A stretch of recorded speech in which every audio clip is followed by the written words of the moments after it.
Zielinski here at Wilson Creek Winery. First course is our house-baked focaccia with our house-made rosemary butter, roasted garlic olive oil, and some caper tapenade.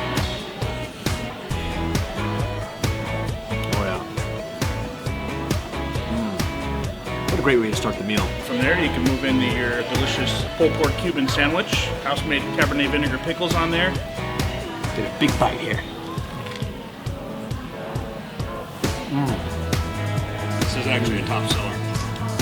I can see why. For sure. That's great. Oh man, you know, I think the Dijon mustard really adds to it. It's just great. And I'm a big fan of the pickles. Oh man. We're gonna move on to our fresh baked hot lava cake. Very moist, which I love. That's the way cake should be. Very chocolatey, which you know I love. That's the way it should be. And the chocolate sauce and the raspberries here, blackberries, I think that is what they are. This is a great way to end your meal.